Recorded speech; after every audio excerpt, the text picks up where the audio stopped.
ചുള്ളാളത്ത് ലത്തീഫിന്റെയും ഷാഹിദയുടെയും വീട്ടിൽ, അതായത് ഈ പ്രതി അഫാന്റെ പിതാവിന്റെ സഹോദരന്റെ വീട്ടിൽ ഇപ്പോൾ പോലീസിന്റെ വിശദമായ പരിശോധന നടക്കുകയാണ്. അവിടേക്കാണ് മുമ്പ് സൂചിപ്പിച്ച പോലെ റൂറൽ എസ് പിയും സംഘവും എത്തിയിരിക്കുന്നത്. അവിടെ നിന്ന് സലീം മാലിക് ചേരുന്നുണ്ട്.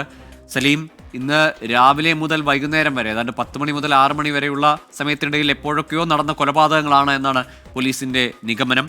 ഈ ലത്തീഫിന്റെ ആയാലും ഷാഹിദയുടെ മരണമാണെങ്കിൽ പോലും അത് അറിയുന്നത് ഈ പോലീസ് എത്തുമ്പോഴാണ് പലരും അറിയുന്നത്. ആ വീടിൻ്റെയും പരിസര സാഹചര്യങ്ങൾ എങ്ങനെയാണ്?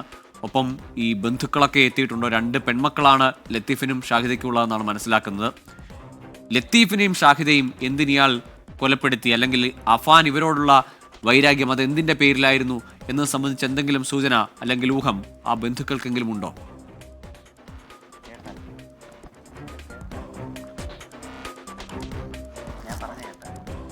ഗോകുൽ, അതുമായി ബന്ധപ്പെട്ടൊരു സൂചനയും പോലീസിനോ ബന്ധുക്കൾക്കോ യഥാർത്ഥത്തിൽ ഇല്ല എന്നുള്ളതാണ്. പക്ഷേ പോലീസിനെ സംബന്ധിച്ചിടത്തോളം പോലീസ് പറയുന്നത് ഇന്ന് രാവിലെ 10 മണി മുതൽ 6 മണി വരെയുള്ള സമയത്തിനിടയിലാണ് ഈ കൊലപാതകങ്ങൾ നടന്നത് എന്നുള്ളതാണ്. പോലീസിന് ലഭിക്കുന്ന സൂചനയും അത് മാത്രമാണ്. അതല്ലാതെ ഏതെങ്കിലും തരത്തിൽ ഈ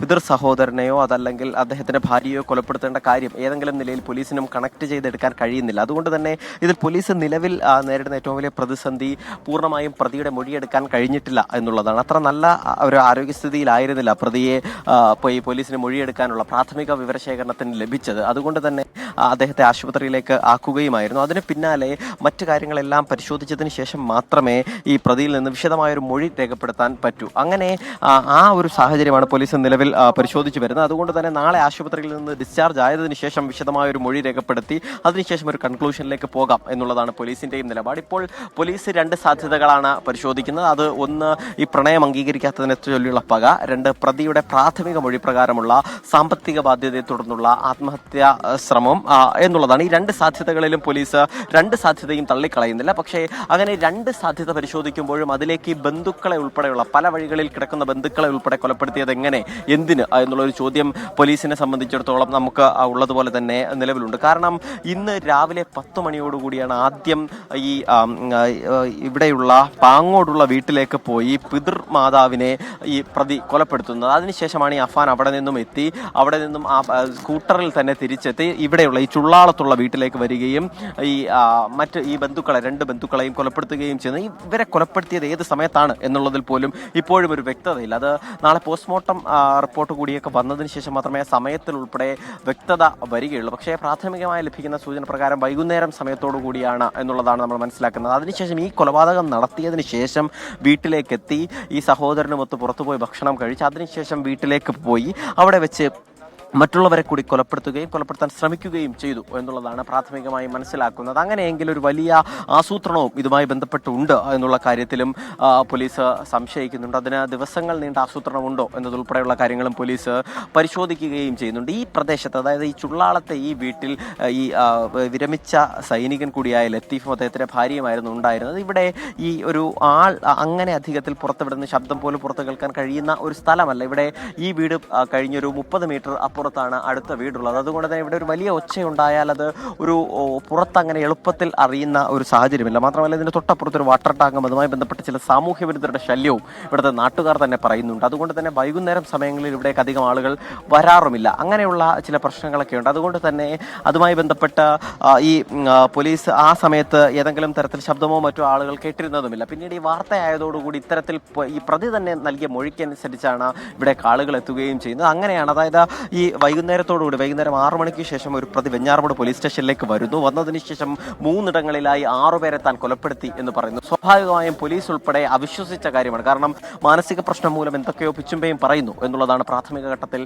കയറിയിരുന്നത്. കാരണം അതല്ലാതെ നമ്മുടെ സംസ്ഥാനത്ത് അങ്ങനെ കേട്ടുകേൾവിയില്ല. ഒരാൾ ഒരു കൊലപാതകം നടത്തിയതിനു ശേഷം പോലീസ് സ്റ്റേഷനിലേക്ക് കയറി വരുന്നു, അതിന് പിന്നാലെ 3 ഇടങ്ങളിലായി താൻ 6 പേരെ കൊലപ്പെടുത്തി എന്ന് പറയുന്നു. ആ കഥ വിശ്വസിക്കാൻ പോലീസും തയ്യാറായിരുന്നില്ല. പിന്നീട് ആദ്യഘട്ടത്തിൽ ഈ പ്രതിയുടെ തന്നെ വീട്ടിലേക്ക് പോലീസ് ഒരു പരിശോധനയ്ക്ക് വേണ്ടി വേണ്ടി പോയതാണ്. ഈ മൊഴി വിശ്വസിച്ചതിന് ശേഷം ഒരു പരിശോധനയ്ക്ക് വേണ്ടി പോയപ്പോഴാണ് പ്രതി പറയുന്നതിൽ വാസ്തവമുണ്ട് എന്ന് അറിയുന്നത്.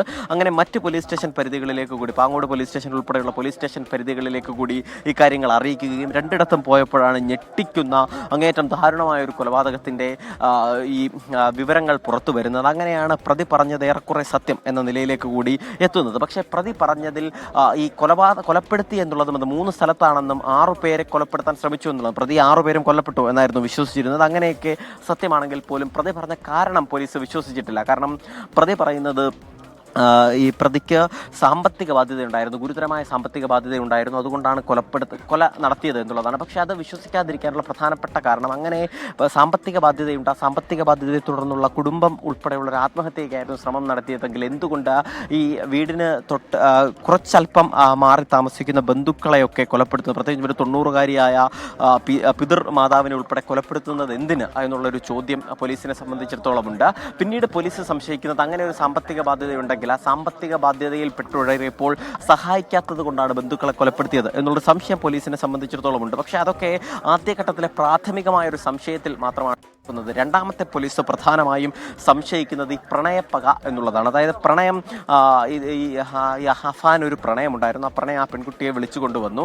അതിനുശേഷം പക്ഷേ വീട്ടുകാർ അത് അംഗീകരിക്കാൻ തയ്യാറായില്ല. അങ്ങനെ പ്രതി ഈ പെൺകുട്ടിയെ കൊണ്ട് കാണിക്കാനായി, പറഞ്ഞു മനസ്സിലാക്കാനായി പിതൃമാതാവിൻ്റെ അടുത്തേക്ക് പോകുന്നു. പിതൃമാതാവും അത് എതിർത്തതോടുകൂടി ആദ്യത്തെ കൊലപാതകം നടത്തുന്നു. അതിന് പിന്നാലെ ഈ ബന്ധുവീടുകളിലേക്ക് കൂടി ബന്ധുവീടുകളിലേക്കും എത്തിയതിന് ശേഷം മറ്റു കാര്യങ്ങളിലേക്ക് ഓരോരുത്തരെ വകവരുത്തുന്നു എന്നുള്ള നിലയിലുള്ളതാണ്. അങ്ങനെ ഈ 2 സംശയങ്ങൾ, പക്ഷേ ഈ 2 സംശയങ്ങളും ഈ ഘട്ടത്തിൽ സംശയം മാത്രമാണ്, അതല്ലെങ്കിൽ പോലീസിനെ സംബന്ധിച്ചിടത്തോളമുള്ള പ്രാഥമിക നിഗമനങ്ങൾ മാത്രമാണുള്ളത്.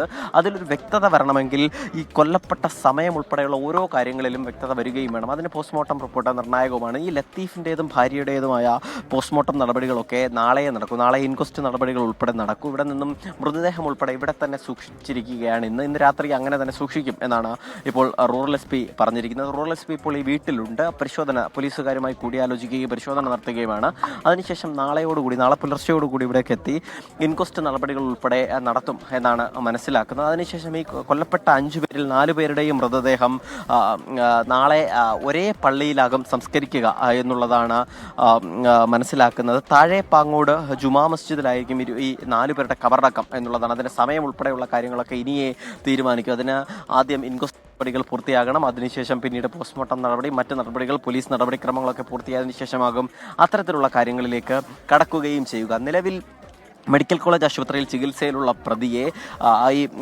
പ്രതിയുടെ കണ്ടീഷൻ ശരിയാണ് എന്ന് ഡോക്ടർമാർ ഉൾപ്പെടെ വിലയിരുത്തിയാൽ അതിനുശേഷമാകും പോലീസ് കസ്റ്റഡിയിലേക്ക് വാങ്ങുക. അതിനുശേഷം മൊഴി നൽകുമ്പോൾ കുറച്ചുകൂടി വ്യക്തത വരും എന്നും പോലീസ് കണക്ക് കൂട്ടുന്നു. കാരണം ആദ്യഘട്ടത്തിൽ നൽകിയ മൊഴിയിൽ പോലീസിന് ആ നിലയിൽ വിശ്വാസത്തിൽ എടുത്തിട്ടില്ല. അതിൻ്റെ പ്രധാനപ്പെട്ട കാരണം പ്രതിയുടെ ആ സമയത്തെ മാനസികാവസ്ഥ തന്നെയാണ്. ഒരു ദിവസം ഒരു മണിക്കൂറുകളുടെ ഇടവേളയിൽ 5 കൊലപാതകം നടത്തുന്നു, 6 പേരെ കൊലപ്പെടുത്താൻ ശ്രമിക്കുന്നു. അങ്ങനെയുള്ളൊരു മാനസികാവസ്ഥയിലെത്തിയ പ്രതിയിൽ നിന്നും അത്തരത്തിലുള്ള പൂർണ്ണമായ കാരണം ഉൾപ്പെടെയുള്ള കാര്യങ്ങൾ പോലീസിനും ലഭിക്കുക പ്രയാസമാണ്. അതുകൊണ്ട് തന്നെയാണ് പോലീസ് ആ ഘട്ടത്തിലുള്ള മൊഴി വിശ്വാസത്തിലെടുക്കാത്തത്. അതേസമയം മാനസികാവസ്ഥ കുറച്ചുകൂടി മെച്ചപ്പെടുന്ന അവസ്ഥയിൽ നാളെയോടുകൂടി കുറച്ച് സമയത്തിന് ശേഷം ഈ പ്രതിയിൽ നിന്നും കൂടുതൽ വിവരങ്ങൾ ശേഖരിക്കുക എന്നുള്ളതാണ് പോലീസ് ലക്ഷ്യമിടുകയും ചെയ്യുന്നത്. അതേസമയം പ്രതി വിഷം കഴിച്ചിട്ടുണ്ട് എന്ന് പറഞ്ഞതിലും പോലീസിന് ഒരു വിശ്വാസത്തെക്കുറവുണ്ട്. കാരണം ആരോഗ്യപരമായ കാര്യമായ പ്രശ്നങ്ങൾ പ്രതിയിൽ അനുഭവപ്പെട്ടിട്ടില്ല എന്നുള്ളതാണ് പോലീസ് പറയുന്നത്. അതുകൊണ്ട് തന്നെ ഈ എലിവിഷം കഴിച്ചു എന്നൊക്കെ പറയുന്നതിൽ എത്രത്തോളം സത്യമുണ്ട് എന്ന് പോലീസിനും സംശയമുണ്ട്. അങ്ങനെയാണെങ്കിൽ ആ നിലയിൽ ഇവരെ കൊലപ്പെടുത്തിയതിന് ശേഷം ഒരു നാടകമായിരുന്നു പ്രതിയുടേത് എന്നുള്ളതുൾപ്പെടെയുള്ള കാര്യങ്ങളും പോലീസ് പരിശോധിക്കുകയുമാണ്. എന്തായാലും ഈ പ്രതിപക്ഷെ ഏതെങ്കിലും നിലയിൽ കൊലപാതകം നടത്തിയ ശേഷം നാടുവിടാനോ അതല്ലെങ്കിൽ മറ്റെന്തെങ്കിലും നിലയിൽ ഒളിച്ചു താമസിക്കാനോ അതല്ലെങ്കിൽ കള്ളം പറയാനോ ശ്രമിച്ചിരുന്നില്ല എന്നുള്ളതാണ്. ഈ കൊലപ്പെടുത്തിയത് താൻ എന്ന് മറ്റുള്ളവരെ കൂടി അറിയിക്കുക എന്നുള്ളതും പ്രതിയുടെ ഉദ്ദേശമായിരുന്നു എന്നുള്ളത് കൊണ്ടാണ് ഈ 2 ഇടങ്ങളിൽ ബൈക്കിൽ പോയി കൊലപാതകം നടത്തി അതിനുശേഷം തിരികെ വീട്ടിലേക്ക് വന്ന് വീട്ടുകാരെയും കൊലപ്പെടുത്തിയതിന് ശേഷം മറ്റൊരു ഓട്ടോയിൽ കയറി പോലീസ് സ്റ്റേഷനിലേക്ക് പോയി എന്നുള്ളതാണ് പോലീസ് പറയുന്നത്. ആ പോലീസ് സ്റ്റേഷനിലേക്ക് ഓട്ടോയിൽ കയറി പോയതിനു ശേഷമാണ് പ്രതി താൻ 6 6 പേരെ കൊലപ്പെടുത്തി എന്ന വിവരം പറയുകയും ചെയ്യുന്നത്. അതുകൊണ്ട് പോലീസ് സംശയിക്കുന്ന പല കാര്യങ്ങളിൽ എന്തുകൊണ്ട് പ്രതി കീഴടങ്ങി എന്നതുൾപ്പെടെയുള്ള ചോദ്യങ്ങൾ പലതാണ് പോലീസ് സംശയിക്കുന്നത്. അത്തരം കാര്യങ്ങൾക്കൊക്കെ ഉത്തരം വേണമെങ്കിൽ അതിൽ വിശദമായി പ്രതിയുടെ തന്നെ മൊഴി പ്രധാനമാണ്. ആ മൊഴി നാളെയോടുകൂടി പോലീസ് പ്രതിയെ കസ്റ്റഡിയിലെടുത്തതിന് ശേഷം മൊഴി ഉൾപ്പെടെയുള്ള കാര്യങ്ങൾ രേഖപ്പെടുത്തും എന്നാണ് മനസ്സിലാക്കുന്നത്. ഈ ഘട്ടത്തിൽ അത്തരത്തിലുള്ള സംശയങ്ങളുടെ മാത്രം അടിസ്ഥാനമാണ് നിലവിലുള്ളത്. അതേസമയം ഈ പ്രതിയുടെ സ്വഭാവത്തെക്കുറിച്ച്, പൊതുവെ അന്തർമുഖനായിരുന്നു എന്നുള്ളത് പ്രതിയുടെ സ്വഭാവത്തെക്കുറിച്ച് നാട്ടുകാർ പറയുന്നുണ്ട്. പ്രത്യേകിച്ചും ഈ മറ്റ് 2 ബന്ധുവീടുകളിലെയും ആളുകളുമായി, ആ ബന്ധുവീട്ടുകളിൽ ഉള്ളവർ അല്ലാതെ മറ്റാരുമായും അങ്ങനെ കാര്യമായ ബന്ധം പ്രതിക്ക് ഉണ്ടായിരുന്നില്ല. സ്വന്തം വീട്ടിലും പരിസരത്തും പോലും അധികം സൗഹൃദങ്ങൾ ഉണ്ടായിരുന്നില്ല എന്നുള്ളത് കൂടി പറയുകയും ചെയ്യുന്നുണ്ട്. അതുകൊണ്ട് ആ നിലയിൽ ഏതെങ്കിലും തരത്തിലുള്ളൊരു പ്രതിക്കൊരു സൗഹൃദ വലയം, അവരിൽ നിന്ന് മൊഴി രേഖപ്പെടുത്തുക എന്നുള്ളതൊക്കെ ഈ പോലീസിനെ സംബന്ധിച്ചിടത്തോളം വലിയ ശ്രമകരമായൊരു ദൗത്യമാണ്. നിലവിൽ ഈ ലത്തീഫിന്റെ വീട്ടിൽ മുതിർന്ന പോലീസ് ഉദ്യോഗസ്ഥർ, റൂറൽ SP ഉൾപ്പെടെയുള്ളവരുടെ നേതൃത്വത്തിൽ കൂടിയാലോചനകൾ നടത്തുകയാണ്. അതിനുശേഷം പോലീസുകാർ വിശദമായ പരിശോധനകളും ഈ കൂടിയാലോചനകളും നടത്തിയതിനു ശേഷം പിന്നാലെ മറ്റു കാര്യങ്ങൾ തീരുമാനിക്കും എന്നാണ് നമ്മൾ മനസ്സിലാക്കുന്നത്. എന്തായാലും ഇന്ന് മൃതദേഹം ഇവിടെ തന്നെ, ഈ വീട്ടിൽ തന്നെ ഈ സൂക്ഷിക്കുക എന്നുള്ളതാണ് നിലവിൽ പോലീസ് പറയുന്നത്. അതിന്റെ കാരണം ഇനി ഈ രാത്രി വൈകി ഇൻക്വസ്റ്റ് നടപടികൾ ഉൾപ്പെടെ നടക്കില്ല എന്നുള്ളത് കൊണ്ടാണ് ആ മൃതദേഹം ഇവിടെ തന്നെ സൂക്ഷിക്കാം എന്ന് കരുതുകയും ചെയ്യുന്നത്. ഇപ്പോൾ റൂറൽ SP ഇവിടുത്തെ പരിശോധനയ്ക്ക് ശേഷം പുറത്തേക്ക് ഇറങ്ങി റൂറൽ SP ഇവിടെ നിന്നും മടങ്ങുകയാണ് ചെയ്യുന്നത്.